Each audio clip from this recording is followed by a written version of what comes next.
Welcome to the main event here on the Inside Edge Podcasting Network. To my left is Anthony Alford. Somewhere out in actual cyberspace is Eli Moon remotely. How is it going today, gentlemen? It's a great day. Great day. Eli, this is a great day. It's a great day. Look, there's palm trees in Cleveland. They're growing because the Browns are back. We're back. Okay, well, we are going to start with, as you know, we are going to get to it for sure. The Browns being quote unquote back, or the Packers quote unquote shitting the bed. Depends on if you ask Eli Moon or Micah Parsons. That one.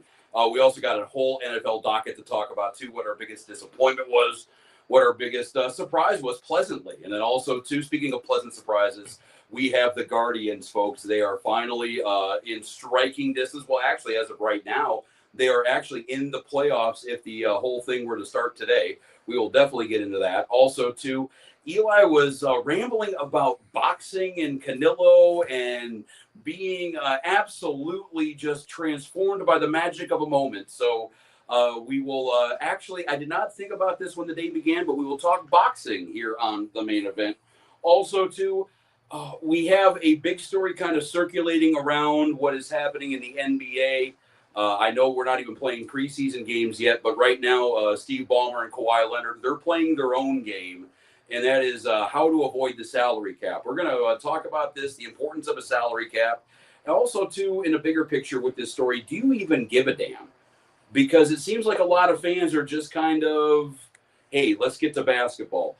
And then also, too, well, we will start a weekly tradition here on our third episode of the main event here on the Inside Edge Radio Network.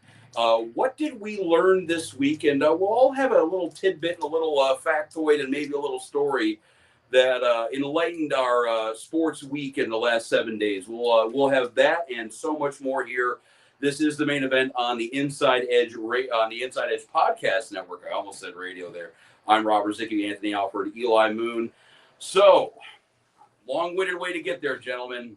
Browns, 13-10. We usually don't say Browns like it's a good thing. Well, honestly, I think if we would have started the day out, if we would have had this rundown meeting at 8 a.m., we probably would have been thinking that Happy Cleveland Sports Story will probably be talking about a Guardians win and the Browns doing what the Browns normally do against one of the better teams in the league. But that's not what happened today, gentlemen. Browns win 13-10. The Packers, they put up a 10-point lead in the first 57 minutes of the game, and the Browns just said, okay, we got 17 points. Well, I'll tell you what, like just being in the downtown area this morning, like week 3, it almost felt like a funeral march, even in week 3, because you know the energy, like the first game of the season, like everyone's locked in, ready to go. And today, I don't think you can find a single person who said the Browns were going to win today. And honestly, the way the game, the field sobriety test at the same time. Yeah, right. And the way, guys, I don't know about you, but like the way the game played out, they should have won. But our defense was dominant, and Green Bay offensively made so many mistakes, and they kept the Browns in it. It was just unbelievable. Yeah. Eli, Yeah. I mean, first off, I think it's incredible that I was one of those people that were saying the Browns had no chance to win today. And it's just something about this team just over my years of watching them that just when you count them out, sometimes they just have a little bit of magic left. And I think it's cool. It was a good moment for the city. Going 0-3 just would have been bad because now we're already calling for a lot of people's jobs already, talking about benching Flacco, and I just think it was such a needed win, and I can't help but think, Rob, about why couldn't we just make a kick against the Bengals? Because then we'd be going into a game next week where we're 2-1 and really looking to maybe make some noise in the league and give these guys behind Flacco a little bit of time to chill and not be called out to the field. And overall, great win. Week 1 makes me mad. Yeah, I mean, that's the frustrating thing about kickers missing field goals and extra points. I mean, you know, the Browns obviously they left 4 points on the scoreboard, and that was more than enough to decide the victory. And, you know, I guess, you know, that is kind of how close this is between good teams and bad teams, that a team like the Browns, who really had no prayer at all in the first 3 games of the season, are now looking at really 4 moments in that game in week 1, wondering what could have, should have been, and why they're not 2-1. But yeah, I mean, at this rate, you're looking at the Packers here. You know, Micah Parsons is wondering what could have been himself. And yeah, the Browns, you said it right. They weren't really doing well all game, and they came on back, blocked a kick, and then got 13 points. And figured it out. I'm looking right now on the side here on Rob's computer, that blocked field goal kick. And it's just amazing. It's just one of those things like, oh, finally something with the Browns way. You know, like that usually doesn't happen. But I think to your guys' point, and I didn't think about this till we talked before the show, the defense is 2-1, right? Like the formula for this Browns team, can you keep these elite offenses under 20 points? And that Green Bay team is loaded with talent. To hold them to 10 points, to hold Cincinnati to what was it, 17 points in the first week? I mean, that's huge. Yeah, and you know, it makes a very crazy offseason story with Myles Garrett wanting out of Cleveland, you know, not too long ago here. Him signing, I mean, this defense has been incredible, and honestly, that's been one of the only like good moves. I know I've had my opinion on Andrew Berry. That's one of the only good moves I can look back and be like, thank you for keeping him here. Like, because I think this defense still would be pretty good, but Myles Garrett for a reason. And I think that's huge. And yeah, the defense has been showing out. And Graham too. I was going to say, the other thing too is that some of these draft picks have worked out well too. Mason Graham being one of them. Carson Schlesinger, the linebacker out of UCLA, second rounder, being another one that's working out very, very well. And that, I think, is what the Browns are going to be doing if they're going to win any games. If the Browns are going to win 1 game, 2 games, 3 games, 10 games this season, this is exactly how the script is going to have to go. They are going to have to be razor thin with that defense. You know, obviously today, Josh Jacobs, 30 yards on the ground today. He did have 40 in the air, but still limiting that kind of back to 70 yards total is damn good. You know, you talk about Jordan Love, 183 yards on the day, an interception and a pick. Okay, yeah, you're going to have to stomp down that offense and give your defense a chance at the end of the game to block a kick, to get a big turnover, to, you know, have a game-altering play in the last 5 minutes of the game and steal it. I mean, if this is going to be, if the Browns are going to win anything, this is exactly how they're going to have to continue to win games. Yeah. Well, listen, this is live television, live YouTubing, live whatever this is. Yeah. Because when we go to break in the next like 10 or so minutes, there will be a mad dash to get this phone plugged in. No, you're good. You can keep talking. You just keep talking. Yeah, because we got the alert like 20% left, low battery. And our setup is in the middle of the room. So that's fair. We're going to figure something out. But I will say this, though, too. And Eli, you brought up an interesting point, because as great as this win is, and let's not sugarcoat it, it's a great win. This offense, it's trash. It is terrible.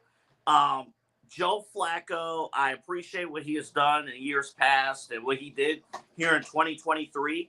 Joe Flacco 2025 ain't it. But I give you credit, because the first thing you brought up, and I agree 100%. Where's Jerry Jeudy? Where's our, the rest of our receivers? Yeah. Jerry Jeudy in particular. What was the stat? What, 1 reception, 17 yards?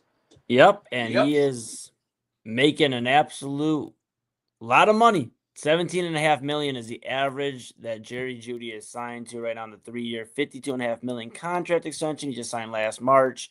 And I was one of the biggest Jerry Jeudy believers. Coming out of Alabama, I thought he was better than Julio Jones, Amari Cooper, all these guys that came before him. I was like, this is the guy. And the big problem in Denver, he couldn't catch the ball. And then he couldn't stay healthy, but then he couldn't catch the ball. And now he comes to Cleveland, and it's the same thing. So it's frustrating, Double A, because the Browns knew going into this offseason that your starting wide receivers were going to be Jerry Jeudy and Cedric Tillman. And I like Cedric Tillman. I think as a wide receiver 2, wide receiver 3, he's great. But you have Jerry Jeudy, like we just went over his numbers, how much he's getting paid, what he performed, how he produced today. You cannot, for somebody that was so high on Jerry Jeudy, you cannot trot out there with Jerry Jeudy as your wide receiver 1. All I'll say is thank goodness the Browns have a running back now, it seems like, and we might be okay. They might be able to stop packing 8 in the box because they know Flacco's throwing it 40 times. I think Judkins coming back is I know he was back last week, but I think really arriving in the NFL this week is the big story. And he was starting to get his legs too. Even last week, he was starting to get his legs. But you even see Rob, even with Flacco, it's just like he can't move in the pocket. Even if we're talking about what is Kevin Stefanski's offense? Yeah. He wants a quarterback. If you're going to operate like a play action, the quarterback has to be able to move, within the pocket, move a little bit out of the pocket. Joe Flacco, the age, father time, it ain't there. No, I mean, Stefanski likes to roll quarterbacks out. He likes to have a mobile pocket. And you just said it. Yeah, Joe Flacco is not that mobile quarterback. He never was, and whatever he had has been gone the last 10 years. You got to remember, he has been a journeyman backup now for 7-8 years. I mean, the entire time Lamar has basically been in the pros. That's been when Flacco has been wandering around from New York to Denver to Cleveland to Indy, back to Cleveland, whatever it's been. So, yeah, I mean, he might be valuable as a backup quarterback helping out some of these young guys. But, we mentioned Judkins in there, almost, basically 6 yards short of his first 100-yard game in the NFL. And considering he's had 6 or 7 padded practices in the pros, period, that's doing pretty good. It seems like they've checked that off. They found their running back. They found their running game. Now, I hate to say it, but, 21 to 36, 142 yards and an interception, no tutties. It might be time to see what boxes they could check off at quarterback. If it is Dylan Gabriel, if it is Shedeur Sanders. But Joe Flacco, I mean, he still has a little bit of an arm. His decision-making hasn't ever really been top-notch. We can go, a couple of years back to that playoff game against the Houston Texans. Mm-hmm. So, yeah, I mean, at this rate, Joe Flacco has been basically up to him for the first 4 weeks of the season to give Stefanski and the coaching staff a reason to put him in. And I don't think that has been the case now the first 3 weeks of this season. So, but Rob, let's just make sure we're on the same page, though, because if you send Dylan Gabriel out, or my guy, Shedeur Sanders, if you send one of those guys out, what are we going to accomplish that's different? Because are you sending out a new wide receiver 1 and, some more weapons with one of those guys? Because at the end of the day, I think you got to ride it out with Flacco. Do you think either one of these two guys, do you think if it's Gabriel or if it's Sanders, can give you 66% completion rate, 150 passing yards, and a turnover? Well, Stefanski because that's what Joe Flacco gave you today. Well, Stefanski against the Packers defense. Sorry, Double, not to interrupt, but against the Packers defense that, let's not forget, is a Super Bowl contending defense, Super Bowl contending team. And I think a guy like Dylan Gabriel, or even Shedeur going out there, the numbers would have looked a lot different, and the Browns probably lose this game. Okay.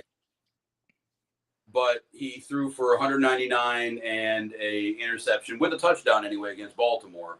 He did light up Cincinnati, but we're talking about a defense that was seen as league worst walking into that game. The only time he's looked effective to counter your, say, all right, he was playing a good defense. The only time he's looked effective is playing a bad one. Sure, but and I get your point. Yards and too with the Cincinnati game. Yeah, and not to interrupt, Double, but I get what you're saying, Rob. Here's what I look at it though. The Browns have sent out, as a Browns fan, we have seen them send out these young quarterbacks, and I finally have learned. You cannot just send these guys out into the fire. Johnny Manziel, I know he was not going to be good regardless, but they sent them out because of the call from ownership and the fans. And then you keep sending out these young quarterbacks, and it's never really worked out. Now, it did work out one time, number 1 overall pick. I know it's a touchy subject around Cleveland, but Baker Mayfield, besides that, it hasn't worked out. And I think throwing one of these guys into a situation where, okay, where are you going to play him? Because I think it was Well, right the call not thing doing it today. thing is, though, is that time is a factor. Yeah. Browns have 2 first-round picks next year. One of them, odds are going to be pretty good, if not both of them. They're going to have a chance at picking a top 10 quarterback next year. So you got to figure out, are you going to need a top 10 quarterback? I understand maybe if we were in a bubble and you had a couple of years for this to play out, but right now you got to see in the next, 14 weeks of the season, 15 weeks of the season, if Gabriel or Sanders can play. Well, I here's the disagree. thing. Well, I will say this. I think Stefanski wants Dylan Gabriel to be ready to go because you don't have to change this offense. You could run the offense that you're running now if you have Dylan Gabriel. It's just a matter of, can he be ready to go? Is he ready to go? That would be the thing. With Shador's the better talent. And can Shador get up to speed either this year, or is it a college situation where you redshirt him? The thing is, though, despite the stats, I think you just pointed out the stats, Rob, with Flacco. The stats aren't bad, but the eye test, the offense is ugly. And that... for 3 straight games, they've been dragging this offense along. It's ugly. But here's the thing, though. Can this defense, which has played historically good under Jim Schwartz, can they keep this up? Like, you got the game next week against Detroit. If Detroit, who has weapons all over the field, who put up 50-something against Chicago on Chicago, and they got a Monday night game tomorrow. Yeah, so if you catch Detroit sleeping, and you give the Browns short field in the fourth quarter, like today, I mean, the sky's the limit at that point. Yeah. Hey, yeah. See what's going on. Hey, this is the main event on Inside Edge Podcasting Network. I know we can sit and talk about this team for the next 2 hours if we wanted to, but sadly, the clock is ticking, and my girlfriend's going to get really, really mad if we keep on going past 10 o'clock. So let's just keep this moving along here. With the NFL in general, we're talking about Detroit. We're talking about a lot of these other teams kind of throughout the day. We had a big docket of NFL action today. A lot of surprises. A lot of things kind of went to script. Where do you really want to start with your biggest surprise or your biggest disappointment here in the 2026 season or 2025 season, week 3? So I'll go first here. I've been really impressed with the Chargers. The Chargers. Yeah, we had them on here actually while we were getting ready to the show moving on. I mean, Jim Harbaugh. Yes, he is a cheater in college, but here in this NFL, they got a perfect mix. Justin Herbert is at a high level. They have their receivers are top notch. Across the board. Keenan Allen looks a lot younger than he did even the last couple of years. I was going to say Keenan Allen is somebody who you could just look at and be like, he's been in the league for that long. Like, it's like a new career right now for Keenan Allen. And then of course Johnson. They got a ton of talent, and of course they can run the ball too. Defensively, they're on point, and they can just make those critical plays. And then real quick, I'll go with my disappointment. It was hard to kind of really nail this down, but I am going to pick a team that I did not write down. Kansas City. What the hell are they doing? I mean, they are 0-2. I mean, they're playing right now as we're taping. And if you watch this tomorrow, maybe Kansas City will win 40-15. Who knows? Against the Giants. But we got them on in the background. Mahomes is not connecting with anyone right now. And even if they beat the Giants, to me, I'll give you a basketball analogy for the both of you. If you guys remember, you'll remember this a little bit more. The 03 Lakers. And I bring up them in particular because What was that? The Shaquille O'Neal, Karl Malone, Gary Payton? no, that was the year after. I bring up the 03 Lakers because they were coming off of 3 straight championships. But like Kobe and Shaq, like they struggled throughout the year. They were under 500 for a while. They made the playoffs and, the aura of the championship Lakers. And then finally there was a team that just clamped down on them. It was the Spurs that finally clamped down on them. This is the year, honestly, Rob and Eli, that Kansas City, if they try to stumble through this year, I think there will be a team in the playoffs that will wipe the floor against the Chiefs. The thing is with the Chiefs, they won a lot of one-score games last year. And, just law of large numbers says, you for every one of those you win, you're going to lose. We'll just increase the sample size. And I think it might be coming back to haunt them right now. And, obviously, Travis Kelce does not look the same at all. And I know we want to kind of give them the benefit of the doubt because they are the Chiefs. They have won the AFC, 4 out of the last 5 years. And you do have Mahomes at quarterback who just turned 30 years old. So it's still, it's still in his prime. But the Chiefs, what they don't have to deal with, or what they haven't had to deal with the last 4 or 5 years during this mess is a 4-0 Chargers team, is a Raiders team that is remarkably improved, is a Broncos team that, even though they did lose to those Chargers, is still a lot better really team. Good. So Double A's talking about this possibly sneaking up for them in the playoffs. I hate to say it, but week 3 right now, and we'll see what's going on. Kansas City's up 3-0 with about 30 seconds to go in the first quarter. If they fall to 0-3, then we're going to be having some serious talks of can they even make the playoffs. I agree. Right. And I know we don't want to think about that because they have that armor around them that, the get out of jail free card that Andy Reid and Mahomes and Kelsey and Tay and everybody else has.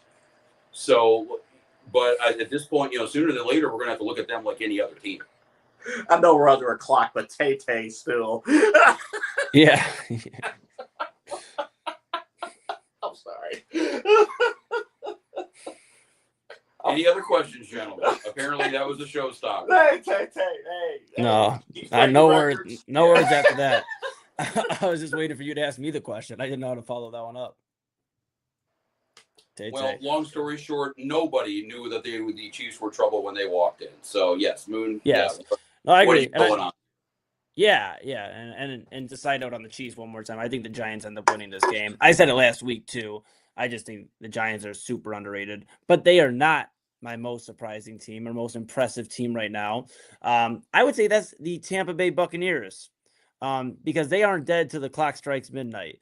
And every time the clock hasn't struck midnight on them till they get the lead back. So I think that's really impressive. They're still doing this without full force. Godwin's still on his way back. They're doing this with Ibuka and Mike Evans, all reliable, but they're just doing their thing. And I don't think they're the most talented team in the NFL. I don't think they make the Super Bowl necessarily, at least not right now, but dang, they're a lot of fun to watch. And I think they're the most impressive team in the NFL right now. Yeah. I'll give you this real quick before the disappointments. Mm-hmm. I make an argument that Tampa's the second best team in the NFC right now. Well, behind Philadelphia. The other thing I'm going to say, too, is that I cannot make them a surprise because I believe if we go back to our group text thread and check our Super Bowl picks to start the year out, that I was the only one of the 3 of us that had the Big Show playing in the Super Bowl. That's true. So they are right now doing what I think they were going to be doing. But my biggest surprise, and we mentioned it a little bit kind of coming up before the show started here, John Taylor, he had his 3 touchdowns today for the Indianapolis Colts. But the Indianapolis Colts are 3-0. With Daniel Jones. 3-0 in the NFL. They have played 3 NFL teams and beat them in consecutive fashion. Yeah. Yes, the first one was the Dolphins. The second one was the Broncos, so we'll give them credit for a nice quality win with that.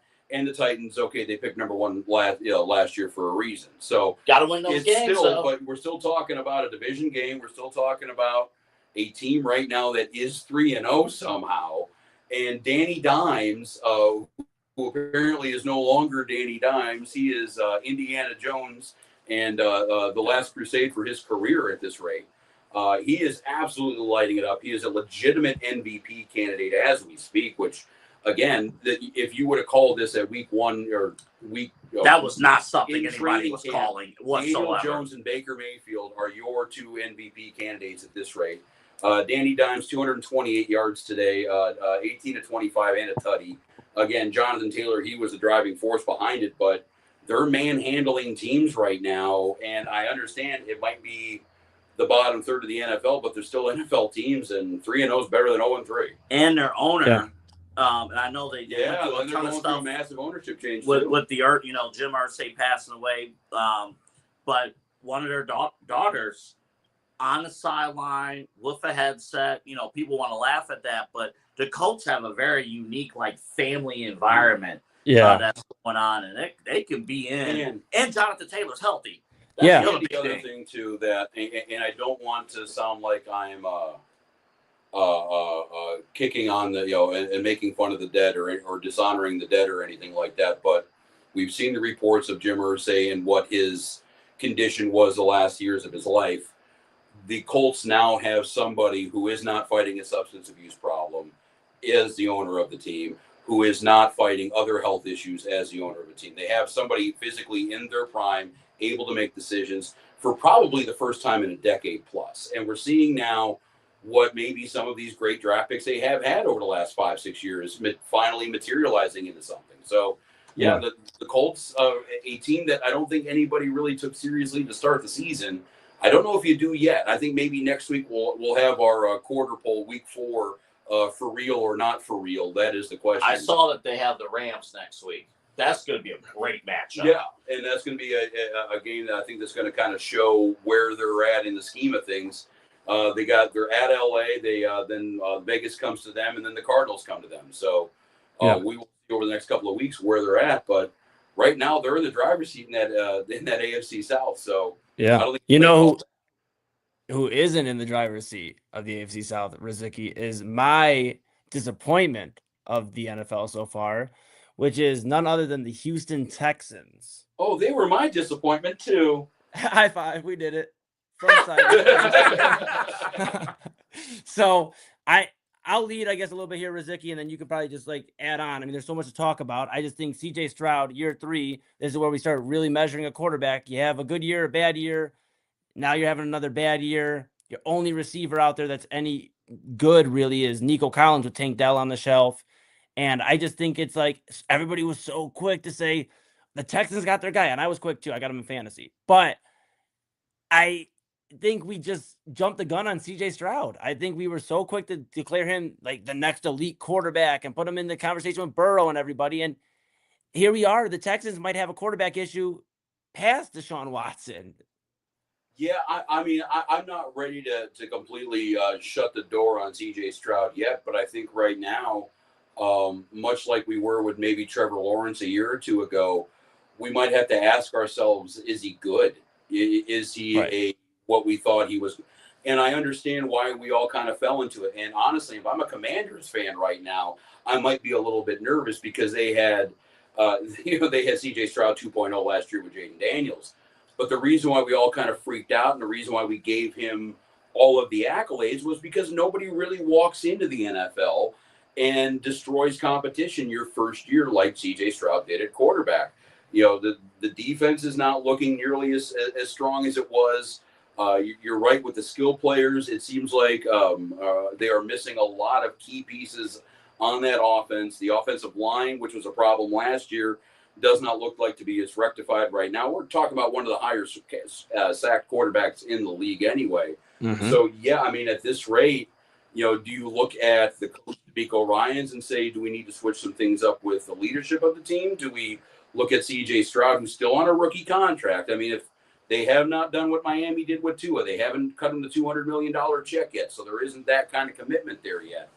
But the longer they stay 0-2, 0-3, 0-4 in year 3 of Stroud, the more and more they're going to have to ask these questions on an extension. The offense just doesn't look explosive. No. And that's just something that you expected from Houston. You expected an offense that looks explosive, and they have regressed. I understand that, and critical injuries, like Tank Dell is out basically for the year, and I get that. But to have this level of talent on the offensive side, and I'm looking at the scores, they can't even, 19 is the highest point total last week. They can't score like consistently, and they can't win close games. So you put those elements together, and to your guys' point, CJ Stroud has, I don't want to say he's regressed. He hasn't improved. Oh, he's definitely regressed. I mean, you just look at what the team's doing right now. And, yeah, we can talk about Tank Dell all day. We can talk about the injuries. But, every team in the league, if you have one key player go down and that messes up, unless it's a quarterback, if you have one key skill player go down and that messes up your whole operation, that's irresponsible roster construction. I mean, at that rate, they know that you got a young quarterback who's still on a new deal. You got the room in the cap to do it. You got all the options. They were the cool team to play for the last couple of years. Guys wanted to play there, wanted to play from D'Amico Ryans. So, yeah, at this rate, it's up to the Texans to give him something. It's up to him to give the Texans something. Couple of honorable mentions before we move on to the Guardians. We're going to take a break before the Guardians. Yeah, yes. For disappointments. Both teams got demolished today. The Cincinnati Bengals against the Minnesota Vikings. The surprise about that was a backup quarterback did that. Yeah. Rodgers. Jake Browning for the Bengals were in, yeah. Rodgers for the Vikings had 2 scores. Him himself. I think he's going to be the highest scoring defensive player in fantasy all season. And then the Atlanta Falcons loss to the Carolina Panthers. Yeah, 30-0. Atlanta's now 1-2 on the season. Michael Penix, Bijan Robinson, that whole offense. Drake London, everybody thought. I mean, this was everybody's hot pick in fantasy, hot pick in in what was happening in the NFC South.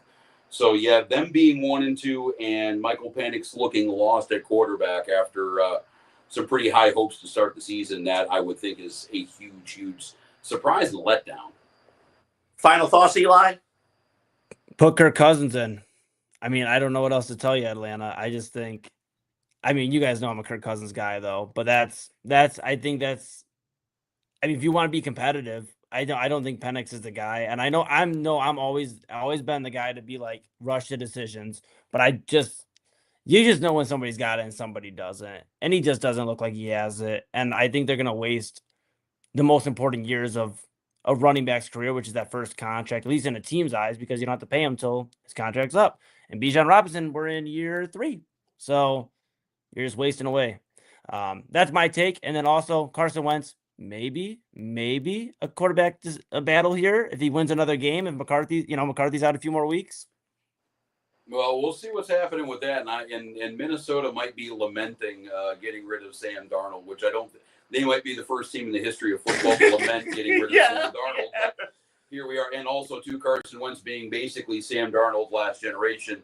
I don't know if you saw the stat on Wentz, him starting for the Vikings. He is the first quarterback in NFL history to start a game for 6 different teams in 6 straight years. So that's where we go. So yeah, I mean, who knows at that rate?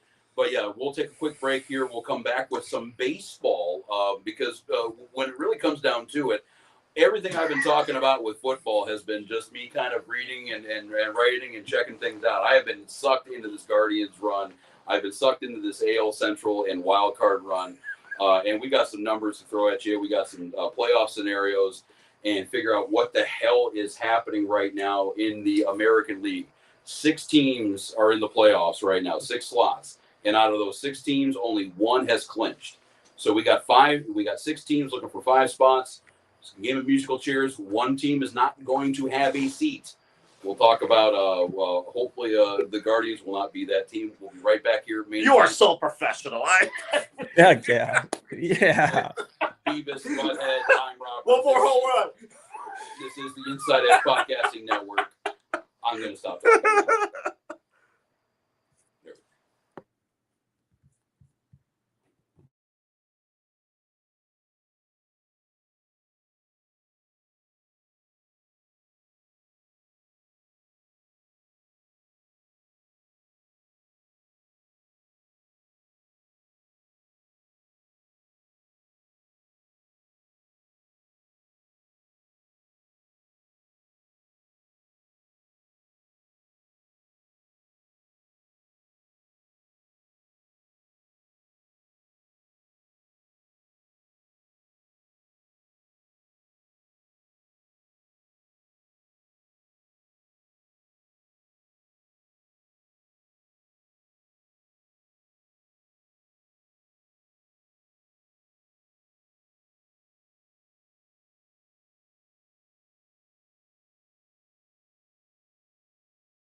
And welcome back to the main event here on the Inside Edge Podcasting Network. We got Anthony Alford, Eli Moon, remote somewhere in the great beyond.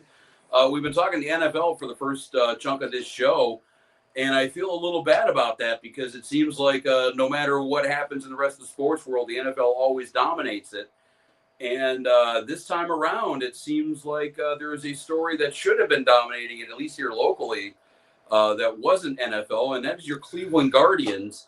Sadly, they did lose today to the Minnesota Twins, but that really hasn't blunted the enthusiasm on this playoff run that the Guardians have really embarked on since the top of September. This is a historic run the Guardians have been in. To compare it to anything else in baseball is almost impossible. The closest thing, I don't know if you guys remember the old call back in the day, the Giants win the pennant, the Giants win the pennant. Bobby Thompson shot around the world. Yep. That was a 13.5 game lead the Giants overcame to beat the Dodgers. That is the largest comeback for a pennant in Major League history. The Guardians were 15 down. That's where we're at. So it doesn't matter. 1876 to right now, no matter the era, no matter the league, no quantifier at all. It would be the largest comeback if they were to overtake the Tigers, who are reeling at this point, for the AL Central. So I mean, right now, Rob and Eli, you got Tiger fans making they're crying, making songs about how they're blowing the AL Central. It's unbelievable. Well, I mean, yeah, at this rate, right, I wouldn't be surprised if the FBI investigates the Guardians and see if we vote for the theft of the AL Central title. Because the way it's going to work out is if they're going to take this thing, they're going to be in first place for maybe 1-2 days of the season, and it's going to be the exact right 1 or 2 games of the season. But even bigger than that, and it is amazing right now with the way the American League is shaking out, there are 6 possible teams that are going to go into the playoffs. There are 6 slots. The Blue Jays have clinched, so we do have one of those down. But for the other 5 slots, there are 6 teams within 2 games of each other. There is a possibility that any one of the Seattle Mariners, New York Yankees, Boston Red Sox, Detroit Tigers, Cleveland Guardians, or the Houston Astros could be out of the playoffs. In the case of Detroit, you were the best team in baseball for 2 months. And you could be sitting at home watching the wild card series like you, like me, like Moon, everybody. So there is a lot going on right now. Cleveland is currently tied with Houston in the final wild card spot. So if the season were to end, virtue of tiebreakers they're a game out of the Central. There is a lot of levers that have to get pulled. There are a lot of games that still have to be played. Basically, for most of the league, there are 6 games left of the regular season. And again, 2 games separating the number 2 team and the number 7 team. Eli, you go first here. I mean, this is unbelievable. It really is. Yeah, and honestly, I remember talking to Rob, probably a month ago, and I said, "Man, the Guardians are done, aren't they?" And he said, they have a chance if a lot of teams start slipping up, and it seems like exactly what we kind of talked about happened. And I'm excited. And I'm kind of mad you made me go first, Double A, because I'm probably going to dampen the mood a little bit. I'm excited, but it's just with as much talent as this team has brought in for like the last 5-6 years, it's frustrating that we're fighting for our playoff lives. I'm excited, and I know Rob's ready to get me, but like I'm excited, but like why did we have to get here? Because we traded our all-star infielder Jimenez, and we traded all of our guys because we thought everybody's ready, and I'm excited. And you guys know I've shed tears for the Guardians before on airwaves. So I want Pops to win, Papa Moon, Inside Edge Network talent to win a World Series. That's what he wants. He's a baseball fan. But me, the 28-year-old who still loves the Guardians, they do it to themselves. They shortchange, and now they have to play catch up, and it's exciting. But and believe me, thank you for taking the temperature of this segment down a couple of degrees. But I mean, it is still worth noting, though, that you look at what happened last year, you look at what happened this year, and the offense not coming through. I mean, with this run that the Guardians have been on, and I think it's a 13-2 clip that they have been on in the last 15 games. it's been the pitching that is the reason why this team is doing what they're doing. Third best batting average in Major League Baseball in September. Second best WHIP in September. Best ERA in September. Most shutouts in September. Third best strikeouts in September. And third fewest walks in September. Mhm. They're not. The pitching is good enough right now to mask 2, 3, 4 runs. I think they had a 9-0 win against Minnesota yesterday. It was a big blowout win. But other than that, they really haven't had any sort of big offensive days. It's the pitching that has been the support of this. And it's been the kind of the same thing the last 2 years with the bullpen the way it was last year, with the pitching staff the way it was this year. I can understand why somebody like Moon here is wondering why the team can't really improve the offense to get this thing going. Because the only thing that I'm sitting here and wondering what could have been is, hey, if we had an offense that could put 5 runs a night up, 5.5 runs a night up, what would this team look like? We knew it was deficient last year of offense. We knew it was going to be deficient this year. We are lucky, to Moon's point of Jimenez and Naylor both getting traded. At least we've now kind of seen a second baseman emerge in Brian Rocchio. He's playing very, very well over the last couple of months since he's been called back up. And then Kyle Manzardo, finally, with the subtraction of Carlos Santana, Kyle Manzardo has established himself as an everyday first baseman. So at least we have replacements for those guys. It took a little bit longer to find them, but we're there. But I can understand why we're looking at this team the past, 300 plus games the last 2 seasons, wondering what could have been if they had 1 or 2 big bats in that lineup, and we weren't relying on somebody other than Jose. If it was Manzardo this year, if it was Naylor last year, somebody other than Jose Ramirez to do something in this lineup. And my point to that is, Rob, we feel like with the Browns and the Cavs, we at least know they're going to spend some money. And we know even if we lose, not to bring in football and basketball, if we lose, we didn't lose because we were being cheap about it. We've spent some money, and the Browns have spent some money. The Cavs have spent some money. But the Guardians have been the closest, even before the Cavs made that run in 2016. The Guardians were consistently getting better. They had a young team, they were growing, but they never re-signed their guys. They never go make the biggest move I can remember, in my opinion, just remembering in the moment it happened, was Edwin Encarnacion signing with the Guardians. And that was the biggest thing ever. We don't do it very often. And for a team that's so good naturally, because they raise them up through the farm. I think that's still the biggest free agent contract they've ever signed. Yeah. And it's for this team that is so good at developing talent, but they won't pull the trigger on keeping them or bringing in other guys to, complement them. That's why it's frustrating, because to be honest, the Guardians should have already had a World Series or 2 by now. I think looking at everything that's happened, I think to Eli's point, and I think also, Rob, to your point, I think Cleveland fans in general, I think are split down the middle about how to react to what's going on. On the micro side of things, this is utterly impressive. To the point about the pitching, 6-man rotation to kick things off. A big thing, and that helped big time yesterday with the doubleheader sweep against the Twins, because you had 6 guys. You have that. But I will also add to this. I did a football game Friday night. I went to an establishment after the game, and they had the Guardians up. And, the Guardians were handling business, and they won. I talked to people it's this, why are the Guardians in this position in the first place? It is the same song and dance of, can they invest? It's the same story, really, with the Guardians. I think it's almost somehow, some way, the Guardians have to pull this off. They really do, if they want to win back some fans who felt like, and rightfully so, felt like they didn't do anything in this past offseason to improve their team after the ALCS run. Well, offensively, they signed Austin Hedges and they signed Carlos Santana. Santana was at $11 million. Hedgie was at $4 million. That's basically $15 million you're paying to a backup catcher and a guy who's no longer on the team. If you want to be straight up about it.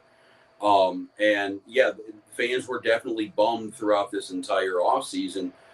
But the difference that I saw with my interactions, either on the air at my other job or just in the streets, this is not a surprising thing. If you want to be a Guardians fan, if you're a Guardians fan, yeah, it's frustrating at times, but you're just going to have to deal with them not spending any money. That is the given circumstance. You know, if you buy a dog, it may annoy you, but you're going to have to deal with it barking every once in a while. But to that is the same exact thing. It is a given circumstance of being a Guardians fan. Well, real quick though, to that analogy though, that dog that you buy, you're not trying to win other fans. You know, with that dog, No. Can they gain more fans if they're not investing in their, like, if the Guardians? Well, my point is bigger than that. My point's bigger than that. Is that they don't care. I think that's they're a not problem. Trying to get. I think that's a problem. They'll care when the. If you want to be get down to straight brass tacks about this whole thing, is that the Guardians spend no money. The Guardians have, I think, 2 or 3 players that are post arbitration on their roster. Jose Ramirez is one. Santana was one. I think they might have a couple of guys in the bullpen, and Austin Hedges. Those are the only players of note that aren't under minor league team control on that roster. Now, all that being said, with that roster, they are 4 games worse than the Los Angeles Dodgers. The Dodgers are sitting at 88 wins. The Guardians are sitting at 84. So do we want to kill them for what they're doing? Because by and large, at least during the regular season, they were in the playoffs last year with all the big boys, you know, with the Yankees, with the Dodgers and the Mets, and everybody else were in there. Remember that Final Four? There was one that didn't belong, and it was the Guardians. So they're there every year. That's why the Dolans and Antonetti and Cherna, maybe they're frustrated they don't have a couple more bucks. But the Dolans are sitting here going, the money we're putting in is making us competitive every year. The money we're putting in is giving us a reasonable shot at the Central every year. I guess, but Rob, you just said at the beginning of the segment that they were 15 games back. And yes, they have a great opportunity to make the playoffs, it's looking like now, and maybe win the Central, and that's great. But we cannot sit here and say, well, they're 4 games back, worse than the Dodgers, because you know what the Dodgers have that they've won in the last few years that the Guardians don't have? A World Series. So teams and fans of teams are a little bit more lenient with not. Look at us. We're mad about the Cavs. I'm sure we'll talk about them at some point in the upcoming weeks. We're mad about the Cavs not winning it last year and falling in the second round, but they brought us a championship in 2016. So we are a little bit more lenient with them. The Guardians, yes, they have put together so much proven prospect talent to be competitive. And don't you think if the Dolans just spent a little bit more money, just a little bit, to complement that, they would have already got over the hump? I know the Browns will probably never get it together. I know it. I hope. But if they do, that is what the Guardians are actually in benefit of right now, that the Browns have been so bad. Because if the Browns get good and the Cavs are still good, nobody's going to really care about the Guardians making a 10-12 run into the postseason to lose in the first round again. I think the only thing with the Guardians, though, I think the Guardians fans, because of what they have done here in September, for the most part, I think they are. I mean, this is crazy. It really is. This is a great story. What they're doing. I joked during the break with Rob and Nikki. I joked that, like, this is the most streaky team I have ever seen. Yeah. Because they could seriously, and I threw this out there. I'm like, this week coming up, they could drop 5 of the next 6 to close out the season. Right. Good. You know, there is a chance out there that yes, they could 84 wins could be where they finish. That could be where they're done it, because we have seen with the month of June, it was the worst baseball you've ever want to see. That was the first time we thought the season was done. July, they got back onto it. They were unstoppable in July. That was the one thing that happened then that isn't happening now. They were at 5.5 runs a game. We saw what this team could look like when it was scoring runs. And then obviously they've been up and down a little bit ever since with this hot streak in September. That is the one thing, I guess, that the money does buy teams like Los Angeles, teams You need to be well ran, but the money does help out with consistency. And yes, we are consistently inconsistent, and we are streakier than hell. And that is why we're here, because we can talk about, and it's the weird thing about a comeback. If you're even talking about the old Music City Miracle with Buffalo and Tennessee, you're talking about that old Giants and Dodgers one we were talking about. Anytime you're coming back, there is a legitimate question that you have to ask. Why were you down that far in the first place? And in the case this time around, you can put a little bit on the Tigers. They were playing 700 ball to start the season out. It was what we were doing last year. So I do understand that, but our own deficiencies were in there. The 10-game losing streak was in there. 9 out of 10 was in there. And yeah, to Moon's point, to looking back on those two, that 20-game stretch that we went 1-19, if we went 10-10, we have a magic number to clinch the Central. And we're probably looking at a bye in the first round of the playoffs. So, yeah, I mean, the inconsistency and the lack of spending, that does kind of grind people's gears. But you look at what the end result for this team, I understand they haven't won a World Series. But if you want to talk about consistently winning in town, the Cavaliers looked like garbage for 3 years after LeBron left. Both times. They took a while to get back. They were worst team in the league bad. The Browns, we don't need to go into it. They've done what they've done the last 30 years. The Guardians have won more games than I think all but 27 major league teams in the last 15 years. They win more than they lose. So and I'm not saying this is the way I would run it, but if I'm the Dolans are looking at this saying we're around it every year, sooner than later we're going to get into the promised land just by just general luck, and that might be this year. Who knows? But that's where the Dolans are coming from. Go ahead, Eli. Rozycki. I just disagree, and I try not to be negative towards my own sports teams. I want the Guardians to win it all, and if they win it all, I'll celebrate. I'll go. I mean, I'd go out and buy the World Series gear tomorrow. But let's just be real. Like to your last point, we're comparing the Guardians to the Cavs and the Browns. Well, they were bad, so the Guardians don't have to spend because they're better than them. But the ultimate goal is to win championships. So the Guardians should be trying to elevate, take advantage of being the top team in the city. Nobody has to worry about competition. There wouldn't be an argument. And that's just my point on it. I love the Guardians. I hope they make the playoffs, but I think they constantly kill any excitement going into the season because they make some crazy trade or don't bring back the guys that help get them to the postseason. And then we're wondering in the first month or two, how are we going to fill the voids so we can pull some magical run? And let me ask you this, Rozycki, actually, I have a question for you. Is this a successful season if they make the playoffs? Is that if they get bounced in the first round, swept, they make the playoffs, but they get swept in the first round, wild card round. Is that a successful season? Yes, it is. I don't know. You're talking about the largest comeback to get into the playoffs in Major League history.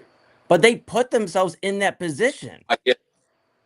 But then they got out of it, and that has to count for something too. And this was also, again, combine that with the team. Remember, we were talking at the beginning of the season, the same thing you were just going into. They didn't add a lot of talent. They didn't augment this team. Even though they were just in the ALCS last year, the expectations were not that high for this team. Go back to the preseason prognostications.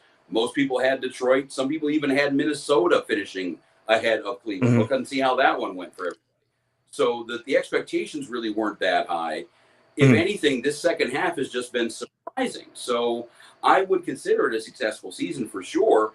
But I think, though, that with this season and last season, to the point that we just made, the fan base will have a genuine argument when they look at the front office and say, hey, you haven't spent dick on offense in the last 2 years, and this team has been very, very close to where you want to be. Can you please just one time do it? And it's going to be a one-time thing because, remember, new labor contract happening after the end of 26. We don't know if there's going to be a cap. We don't know if it's going to be like the NBA in aprons. We don't know if it's going to be a Ouija board and a crucifix. Oh, there won't be a season. So, but whenever it does come back, we're going to have new economic rules, is what I'm saying. So at this rate, Dolan's discounts might be legislated out of what the Guardians are doing. Let me jump in. For Stephen Volt, for the players that's on the roster who control their own destiny this week. And if to your scenario, for them, it would be a successful season. To ownership, hell no. Right. Because you failed to invest and properly invest in the team. Stephen Vogt, I think this is unbelievable what he has been able to do, what these players have been able to do to that point. Let's also, too, and this was something that was not the front office's control. This was not Stephen Vogt's control. This was not the fans' control. This team has done all of this crap while losing the best closer in baseball and a frontline starter to the most embarrassing reason you could possibly lose a player. If it was only Tommy John surgery, if it was only a DUI. Hold up. How many games did Class A cost this team this year? Yeah, you can make an argument now, too, especially the second half Oh, of the my season, goodness. that if I we're didn't one even or two think games about that. out, then yes, Cade Smith has 5 blown saves since he's taken over. I legit did not even think about that. Like, how many games does Class A cost them? But even talent-wise and also what was going on in that clubhouse. Mm-hmm. Like, you got everybody for 2, 3, 4 weeks before they got a question about today's starter. They got a question about Luis Ortiz, Emmanuel Clase. What was going on with that? I mean, this was the biggest black eye, short of maybe the Astros cheating scandal, that we've seen in our lifetimes in baseball. That's why I think this would be a masterclass for Stephen Vogt. That's for those reasons. To the guys on the field for pulling this off. I will raise the temperature just a bit here. The sheer fact that the Guardians going into the final week of the season after one 10-game losing streak, where I canceled my Guardians TV subscription, and then a second stretch where they dropped 9 of 10. The fact that coming into the final week of the season, where you started this month 10 and a half back, the fact that you control your own destiny to win the division is unbelievable. I am locked up with Eli in terms of frustration about what the Guardians did not do coming into this season, and they really bit themselves, shot themselves in the foot. But to this team's credit, to be able to have home games this week where you have an opportunity to control your own destiny, unbelievable story. And I do give kudos to the Guardians for being able to pull that off. For those of you scoring at home, it looks like the Giants just took the lead against the Kansas City Chiefs with a couple minutes to go in the first half. They're up, pending extra point, they're up 7-6. So, yeah, we'll talk about the Chiefs, I'm sure, later on throughout the week. But, yeah, going back to this team, though, they're like, with all of the stuff they did have to deal with everything that was kind of thrown at them, yes, you do have to give them a gold star. And I've always said this the entire time I've been on the on in front of a microphone. It is very exciting to be a Guardians fan in the regular season and in the playoffs, and it is a very frustrating experience to be a Guardians fan in the offseason. Oh yeah, and that's kind of the way I had to look at it. Was, all right, did I want somebody better than Nolan Jones in the lineup? Yes. Did I want somebody better than Logan Allen? Yes. These are the guys we have, and they are playing out of their friggin' minds right now. So you do have to tip their caps to them. You do have to tip their cap, to Stephen Vogt. Remember, he won Manager of the Year last year with that great start. They were up on everybody. They could get that last month of the season to hit coasting. This year has been completely different. They have been in the playoffs basely since September 1st. And have performed pretty damn well. They forced me to pay attention to the Guardians. So, Eli and Rob. Even they don't make the playoffs, it's successful. Eli and Rob, I will say this to put a bow on this. When I canceled the Guardians TV subscription back in the summer, I wrote them off. I was done. And then they won some games, and then they had another. Like, all right, cool. It's time for the Browns to blow my brains off or whatever, and come on, Cavs. They forced me to pay attention to Guardians. I mean, when I'm now in mid-September, like looking up results of the Guardians, tuning back into the radio, trying to figure out what's going on. Let's see how this final week goes. It's there. It is there. The Guardians were on the big screen for sure, and yeah, I mean, obviously we'll have a whole lot to talk about this time next week because while we're we'll be on the air pushing 10 o'clock here next Sunday. The baseball season will be wrapped up, and we will know what is going on with the playoff scenario. Because the other thing too that we all got to remember, there is no more game 163 for anybody. It is all whose decision was to get rid of that? It's the hunk of metal guy.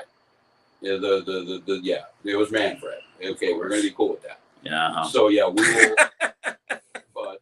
The way it works out, just before we get out, and I know Moon does want to bring up his squared circle experience here with Canelo Alvarez. Real quick with the Guardians, the way it works out, they have 3 games against the Detroit Tigers in Cleveland. If they win all 3 of those games, all they have to do is win a game after that against Texas, and they're the American League Central. And all those games are at home, correct? All 6 games are at home. Yeah. If they win 2 games, they will have the season series against Detroit. They will have a 1-game lead walking out of that series. They got to win 2, or Detroit has to lose 2. And then obviously, if they win 1, they're going to need a little bit of help. But you said though, it's very doable. But if they win 1, they have the tiebreaker over Detroit. If they win 1 out of these 3 games, they will have the season series over Detroit, which means cry them tears, Detroit. That's what that means. Which means Detroit could potentially be in a spot after being the best team in baseball for a couple of months, tied with Cleveland to win for the AL Central, and still be out of the wild card and miss the playoffs completely. So, yes, the way that we're looking at it right now, we have 6 teams for 5 spots. It is a game of musical chairs. Either the Mariners, the Yankees, the Red Sox, the Tigers, the Guardians, or the Houston Astros will not have a seat. And we will see how it works out with that. And the only thing we can really do is just watch the next 6 games. And also, too, not for nothing, we are keeping an eye on what is happening with Seattle and Houston. Seattle is up 7-3 over the Houston Astros, bottom of the 8th inning. They just got that started. So if Houston loses, Cleveland will be in sole possession of the final playoff spot. So there's a lot of different levers that need to be pulled, that could be pulled. The only thing I can really advise anybody to do is just keep an eye on what's happening, see what the Guardians are doing. You can go to the games. Yeah, are you going to next Sunday? You're going to Sunday's game? Sunday, yeah.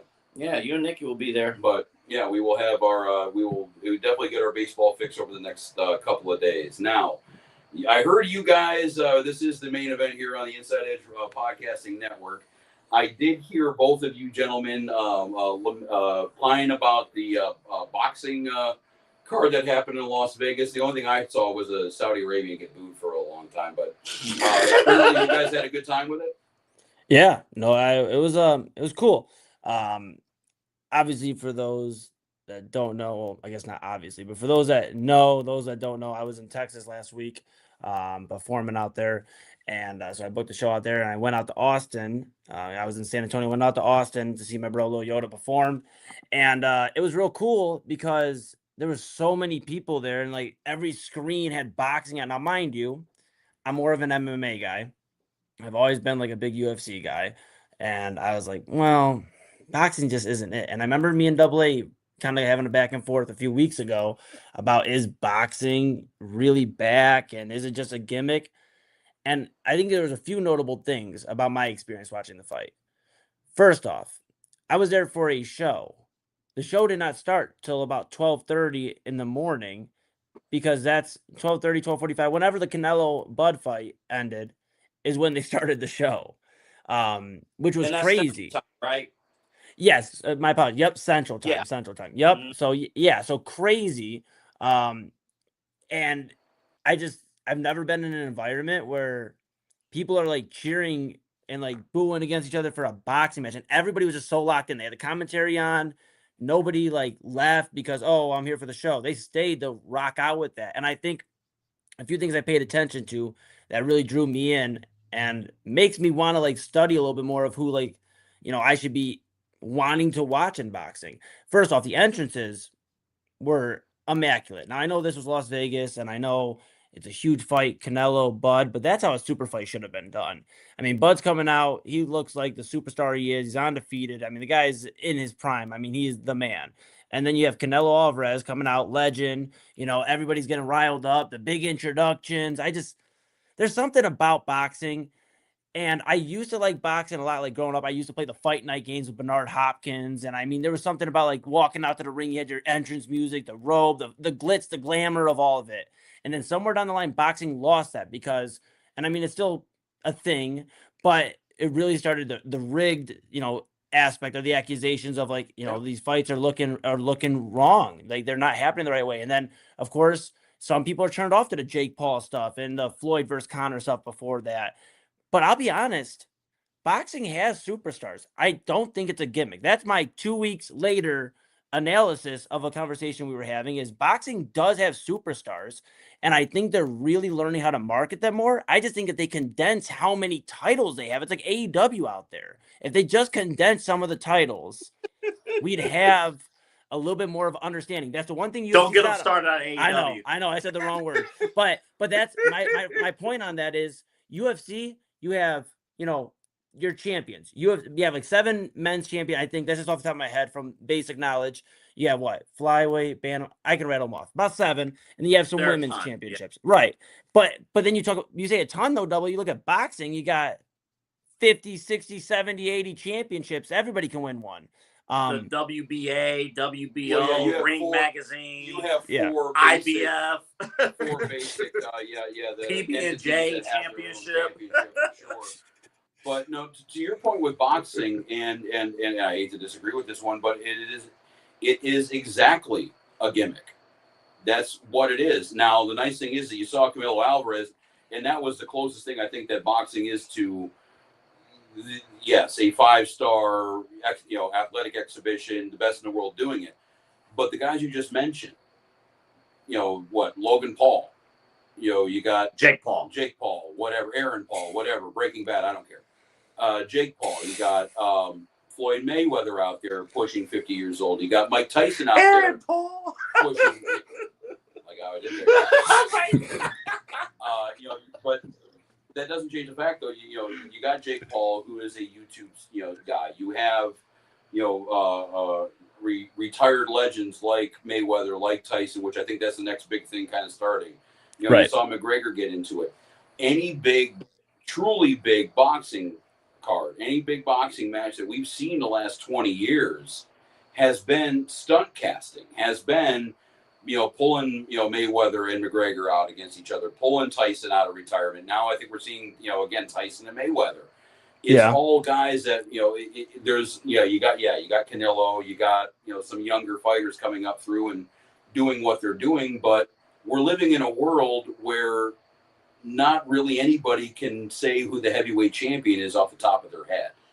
And that says something about the legit career boxers and not dudes who are just doing it for a payday and getting in and getting out. Those guys really aren't so much main focus anymore. Boxing, the traditional boxing part of it, I think is dying, is almost dead. If anything, we're just going to see stunt casting. We're going to see big shows. We're going to see Jerry's World at center stage. We're going to see the pomp and circumstance. It's not going to be Rocky Marciano or anybody like that. Well, the Netflix thing's huge. I think having Bud and Canelo on Netflix, having it on a free, basically free. Nobody's dropping like $50. I pay $8 a month for Netflix, and you got that fight. And I got that fight, and for that's actually been the thing too with boxing is that out of the big. It's really the only big sport out there that all the big matches, until recently with Netflix, were behind a paywall. Even when I was 12 years old, we had to buy, drop the $60 on the Tyson fight. Well, we always talked about, to the point about the championships. Does the championship make the fight? Does the championship make the superstar, or does the superstar make the championship? Like, if we did a quiz right now on which championship, but I know Bud Crawford basically has almost everything. But which name the championships? I don't think people would care. And all of us follow wrestling and sports combat in some way, shape, or form, either currently or in the past. We usually don't identify with champions. We identify with storylines, we identify with storytelling, and we identify with superstars. And you saw, to Eli's point about presentation, the fact that Bud and Canelo was presented in the way that it was, that has to continue into 2026. To like, is Dana White and TKO Saudi Arabia, are they serious about promoting the next group of fighters in the 2026 when they're not bigger names? And the key with all of sport, period. Well, you're even seeing UFC lose its stars too. So I mean, like combat sports in general. I can't give you UFC superstars because they put the brand over everything. The key is with every sport, football, baseball, basketball, MMA, boxing. Which superstars can you identify with, and can those superstars put over others, and can those others become superstars? And for years in boxing, the answer has been no.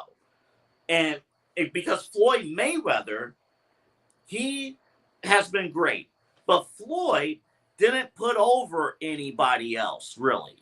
He fought people past their prime. We should have got Mayweather and Pacquiao, Eli, in 2009, 2010. Exactly. We had waited until 2015 for that fight. Right. You know, those superstars weren't putting over anybody else. Nobody was putting over anybody until Jake Paul came around.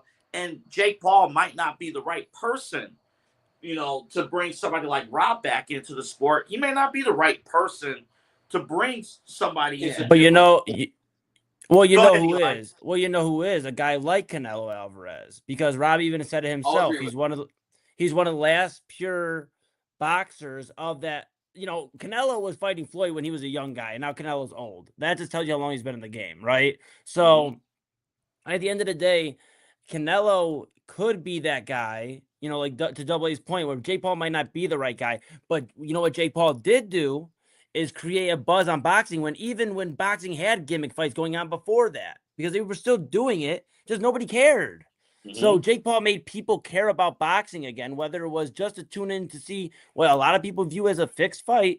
They tuned in for it, and they've been doing it. And I think a guy like Canelo, though, now that the attention is starting to be generated again, can bring as his last, gift of boxing before he retires, which I'm not saying he's there yet, but before he retires, he can give to the next generation and be like, this is how you become a superstar and taken seriously.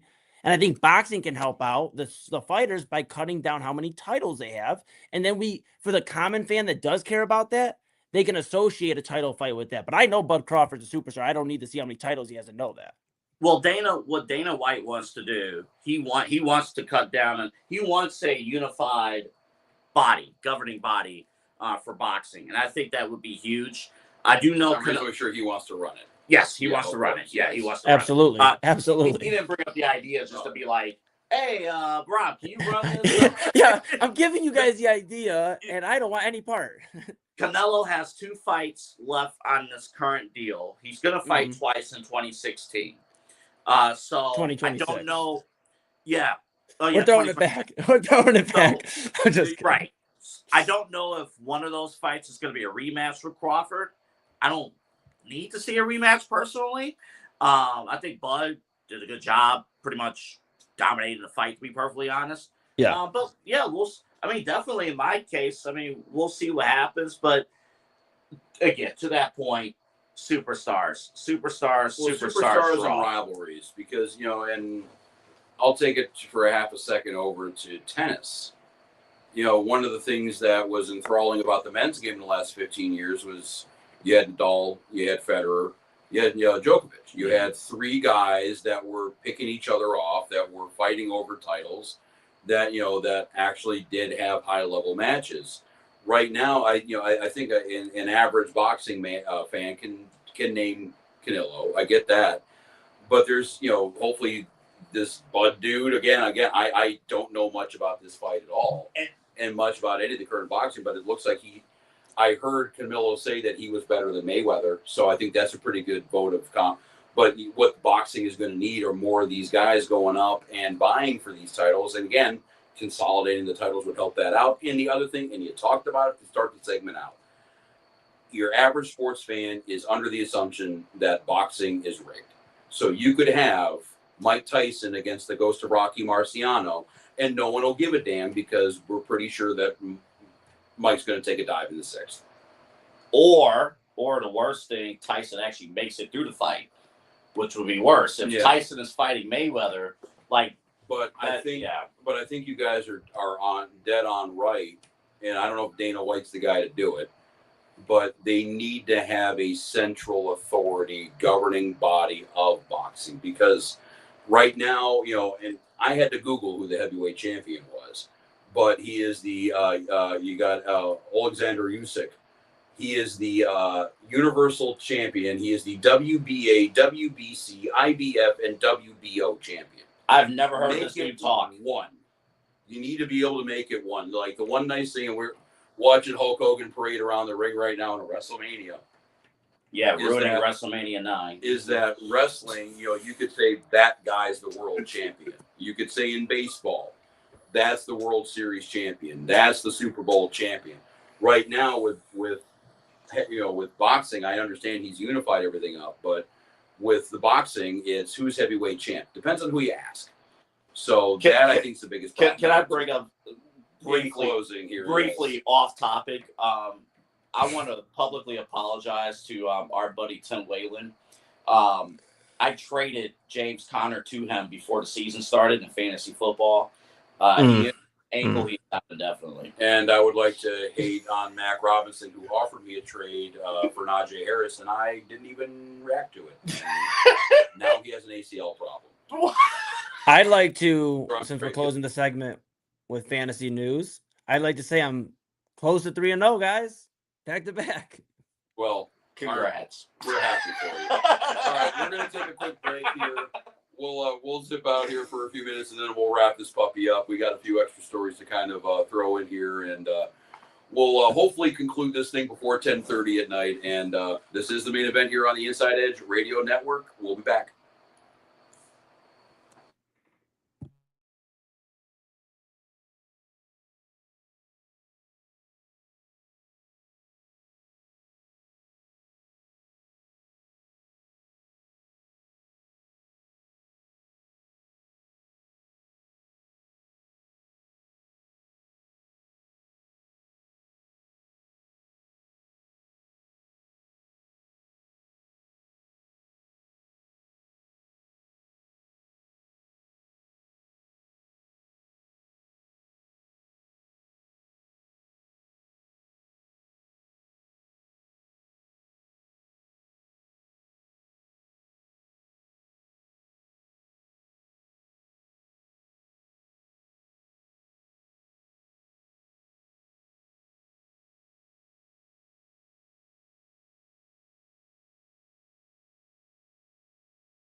Welcome back to the main event here on the Inside Edge Podcasting Network. We have Eli Moon out in the world somewhere. We have me and Anthony Alford. I'm Rob Rozycki here at home base.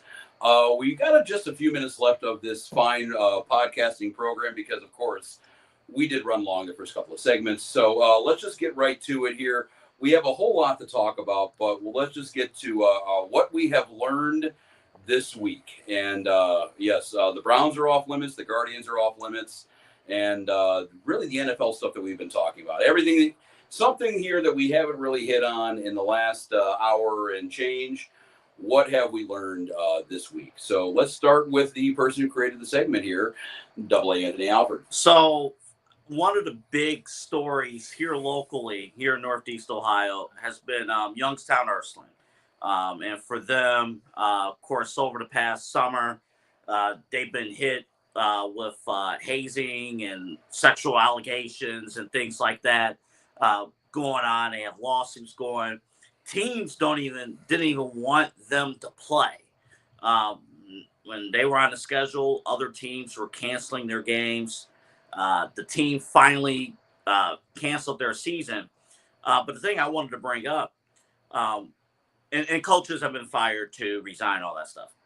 The thing that I wanted to bring up, the OHSAA ruled this past week that the players, if they decided to transfer to another school, they are ineligible to play football for the other school this year. If they're seniors, they're done.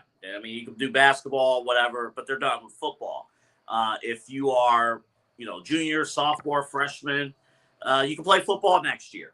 On one hand, for me, obviously this is completely unfair to the kids who had nothing to do with the things that were going on. But this is a harsh reality at the same time. This is a harsh reality of if you have adult leaders who are not leaders. If you just say it's just boys being boys and the adults are doing a terrible job of protecting children and they're allowing more than one kid to allegedly get away with all this and do bad things and things that are not acceptable, anything like that, this is the harsh reality of, life is unfair. This is bigger than football.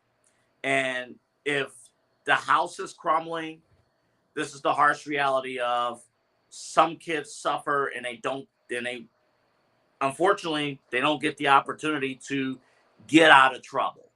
And I do feel for the kids, but this is just a sad situation where the adults kids did bad things. Yes, some of the kids did bad things, but the adults failed these kids all in the act of winning high school football games and putting, athletics above not just being students, but being decent human beings. And ultimately with Youngstown Ursuline, the program, which has traditionally been a great football program, was happening to them, probably should be happening. And again, I do feel bad for the kids who can't transfer to another school, but even at this point, it's week 5 going into week 6 of the season. How many of them would have been able to make a team? And, you have more disruptions from that standpoint.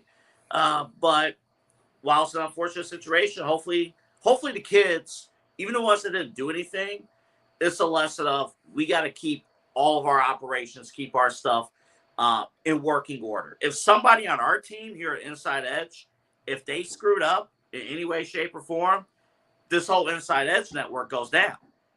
That's just, if somebody says something wrong on this network, YouTube can pull us, Facebook can pull us down, all these social, it's a lesson of if somebody makes a mistake, that's critical. If we play the wrong music or something like that. You want to talk about Charlie Kirk? The whole network goes down. So that's the harsh reality. So that's what I learned this weekend. Things are tough. Things are rough. I hate to say it like that because I do feel for those kids, but that's what I learned this weekend. You got to be a team on the field and off the field. You got to be a good team. Okay. Go ahead, Eli. All right. Yeah. Wow. What to say to that? Yeah. Gonna take a little bit of a turn here. I don't get to talk a lot about wrestling on the airwaves anymore, so I figured I'd take the time now, my 2 minutes or so, to talk about the current state of the WWE and the price changes and adjustments you've had to make to become and stay a WWE fan. Um, I remember growing up, it was a big deal to get a pay-per-view. We didn't get a lot of pay-per-views in the house. Mom and dad took care of me and my siblings, but pay-per-views, they were kind of like, an extra luxury on top of luxury. So I remember getting Great American Bash, and that thing cost what, like 50, $60. I mean, that was like, you made that investment. And if the pay-per-view sucked, so, oh well, you've already paid for it.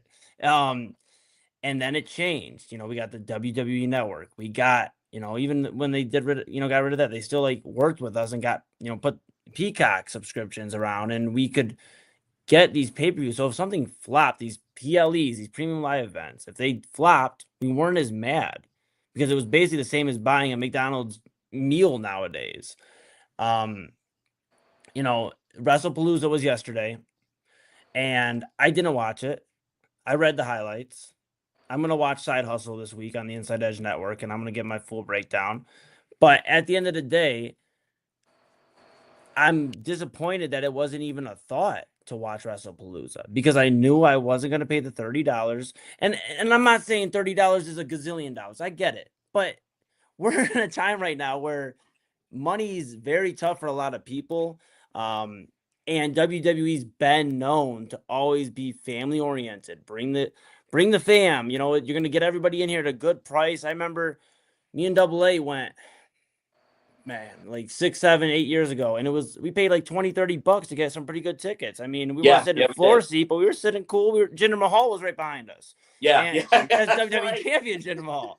And I think it's sad because I went to look for tickets for Raw or SmackDown when they were last in town, and they were, I mean, like, it's $100 to just get in the door, and you had to pay $30 to watch these groundbreaking pay-per-views.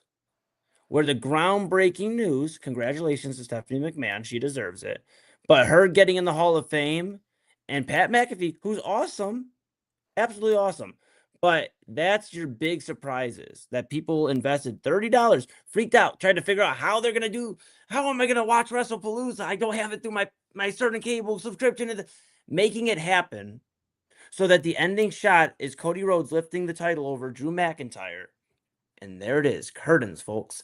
I just think we need to do better. WWE's never been boxing or MMA where they're, at least not in the last 10, 15 years, where they've overcharged for these prices or anything like that.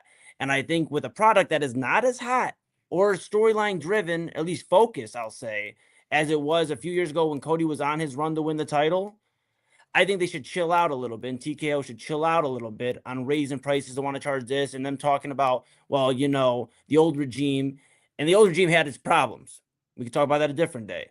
But, the old regime, were too low on the ticket prices. Okay, start being greedy with the ticket prices, start being greedy with the money, and see how fast WWE fans check out, because they've checked out before. The product was really bad, and the only reason people stayed in was because you could watch it for $9.99 on the WWE Network. So, as a WWE fan, this is probably the year I haven't watched the most out of the last 10 years, it's going to be hard for me to get back into it because now I know I have to do an additional cost. And as somebody, and this is my end, who does music and is investing his own money into his own music, I don't see a reason to spend $30 on wrestling. That's my take. I'll say this real quickly, and again, Kyle and I will talk more about it on Side Hustle, but Kyle paid, he dropped YouTube TV and paid for ESPN. Me, on the other end, I am not open to dropping that. So either the deal has to come through, or like they have a pay-per-view coming up next month, a PLE Crown Jewel on a Saturday morning in mid-October. That's going to be a show I'm going to miss if something like that happens. We'll talk more about it at Side Hustle, but Eli, a lot of people feel that way just because everything with ticket sales, for everything, is going up, and everyone has to pick and choose where they're spending their money And if WWE is not putting out a good enough product to make a ticket increase worth it, forget about it.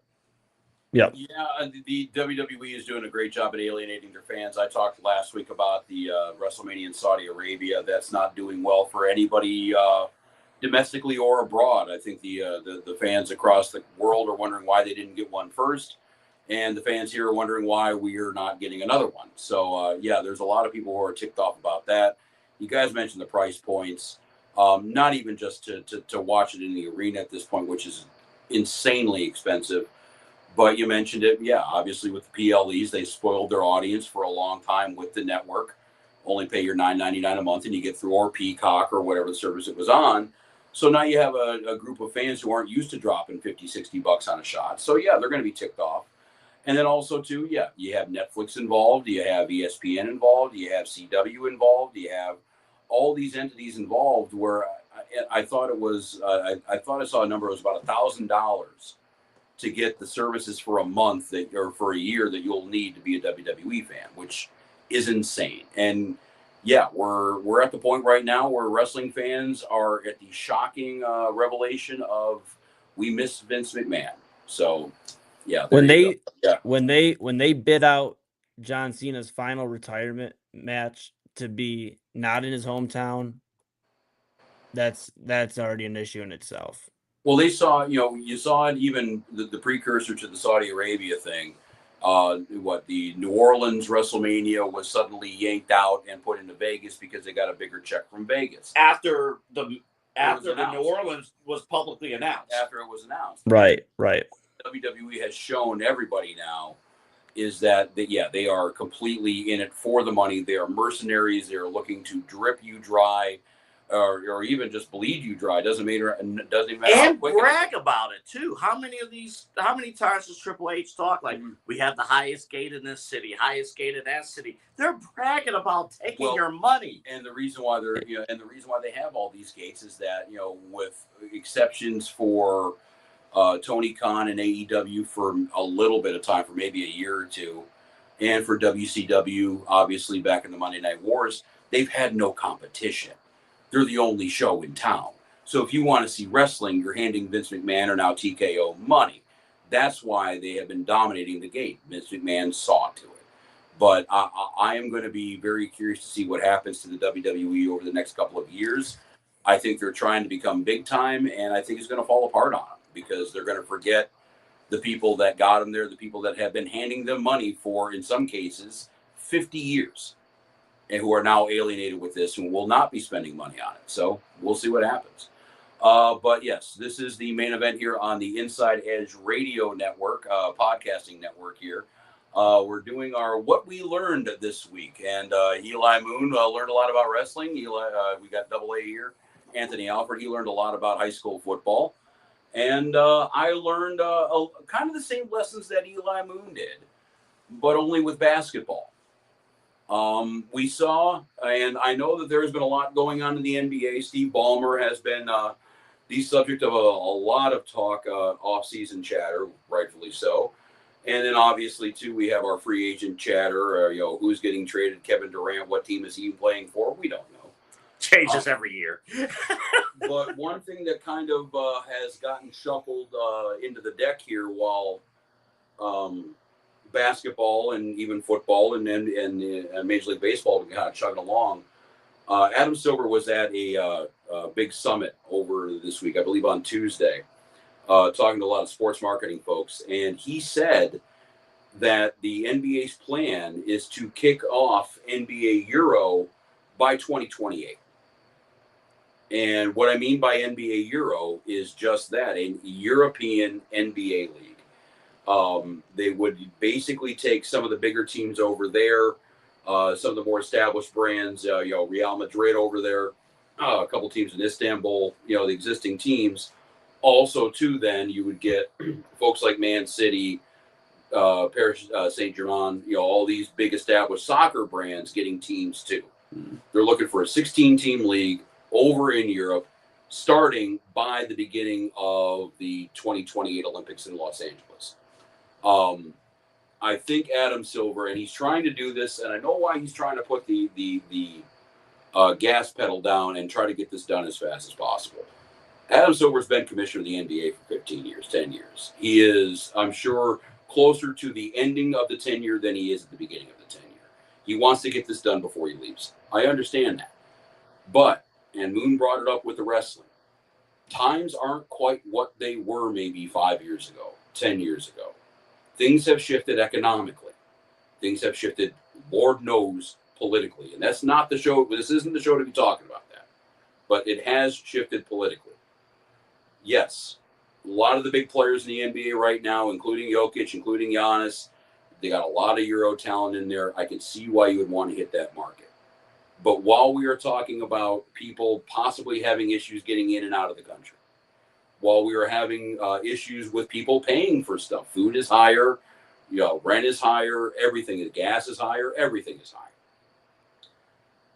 Adam Silver is looking at this expansion and looking at this carrot at the end of the stick and looking at the promised land, his lasting legacy as NBA commissioner to make this a truly worldwide game. And I think he is ignoring a lot of factors around him, geopolitically, politically in the United States, that could hamper this experiment and could screw this thing up before it even starts. And with the way everything is working in pro sports, unless you are the NFL, you are one or two big mistakes away from becoming irrelevant. And I'm not saying the NBA overnight is going to become a minor league, but the days of $60 million contracts, if this thing doesn't work out, are done. In the days of, first-class airfare everywhere in the country, no problem, load management, all that kind of crap are done. If the NBA goes to Europe, goes to Asia, goes to Australia, goes to Mars, and screws this up. I just hope that Adam Silver is looking at the actual practical things. I know he said he's talked to world leaders, he's talked to political folks, the sponsorships, everything to try to make it work. But what we have been seeing the last year or so, really the last 10 years politically, is that just because something is ready to go today doesn't mean it's going to be ready to go tomorrow. And Adam Silver is going to be at the mercy of a lot of forces more powerful than him if he wants to jump over into Europe. And if he does that and fails, that could be, yes, it will be his legacy as NBA commissioner, but it will not be the one he wants. Eli, you want to jump in or you want me to jump in?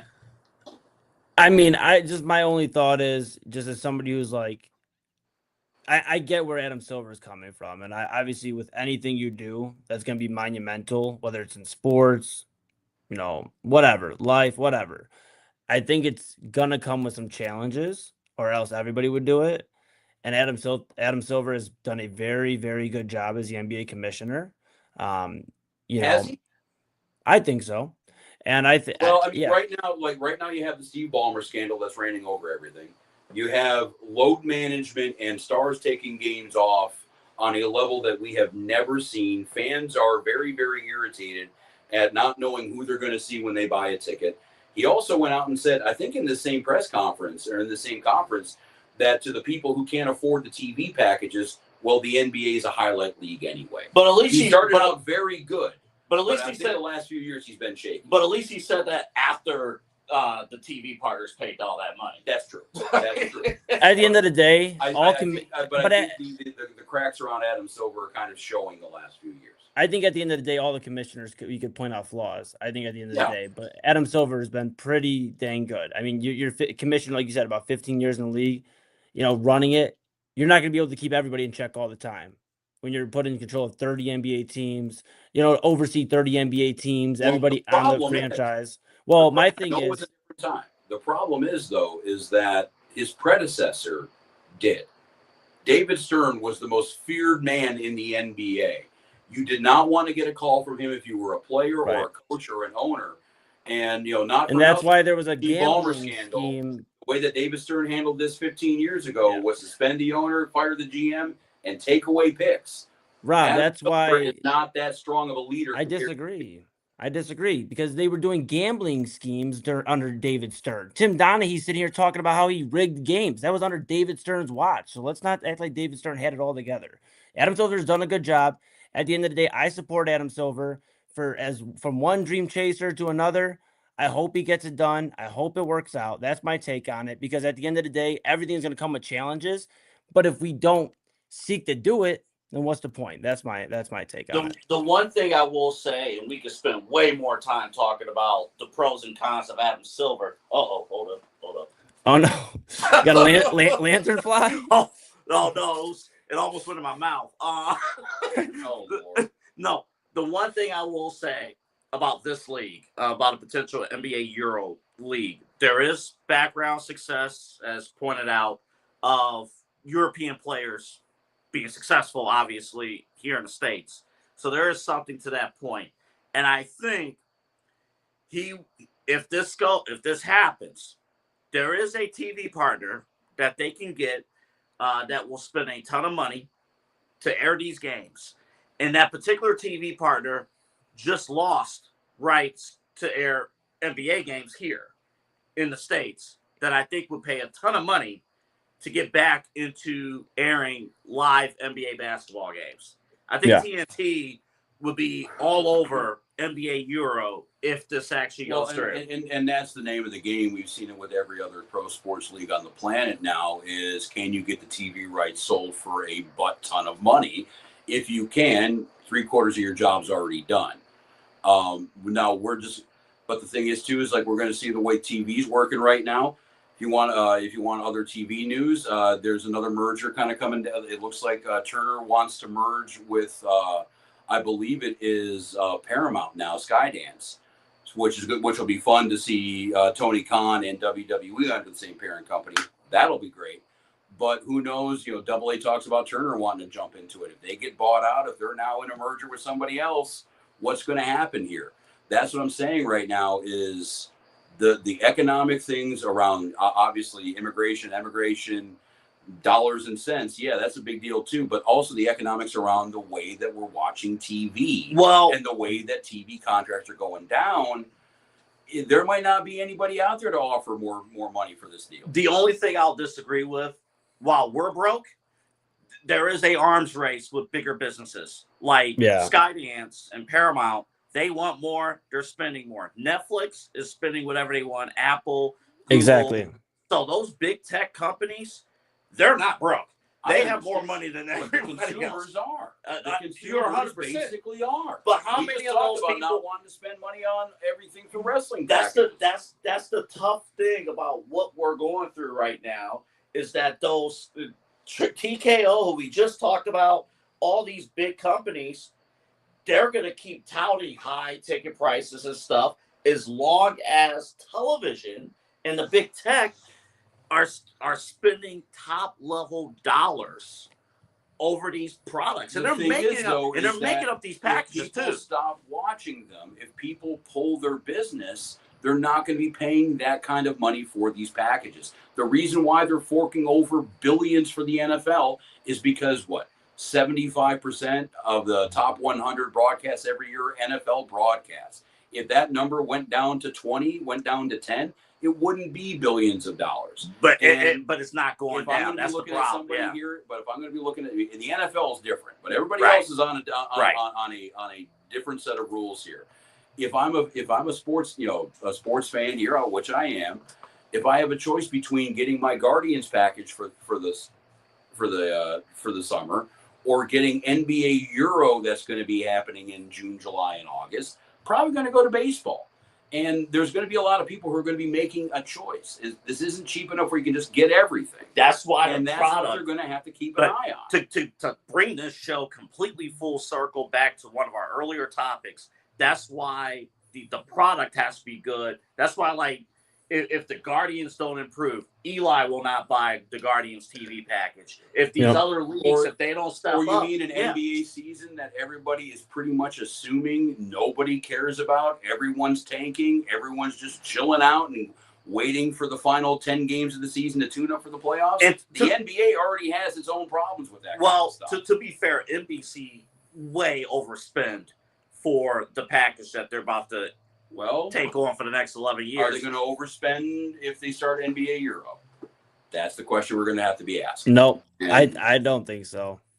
I know, but I understand what you're saying too, Eli. Nothing ventured, nothing gained. I do get that. But Yeah. It's all about timing too. Maybe this idea 10 years ago or 10 years from now might be a good plan, but right now it just doesn't seem like the world is going to be okay with this happening. Eli, final thoughts from you before we end the show. Final thoughts about the EuroLeague. I hope it's a success. Or just about anything. Yeah. So final thoughts about the EuroLeague. I hope it's a success. Final thoughts. Great to be back with you, gentlemen. I didn't think after doing one show with you guys and then after like 8 years of a hiatus, I'd miss you guys so much, but I missed you. I did not bring you back anything from Texas, but my love. And I'm happy to be back. Main event #1, Inside Edge Network #1. And tune in. You can catch me here on Sundays with the guys. And with Papa Moon, I'm going to be rocking with him on Real Talk with Papa Moon. Real Talk with Papa Moon, phenomenal show, by the way. They did a great job. I have final thoughts, and Eli didn't bring anything back, so screw final. No. No. No, all kidding aside, this is great. And you guys, just to do this again is just incredible. To do this, whether we're all on home base or remote, whatever, we have the flexibility. Thank you, technology, for providing that flexibility.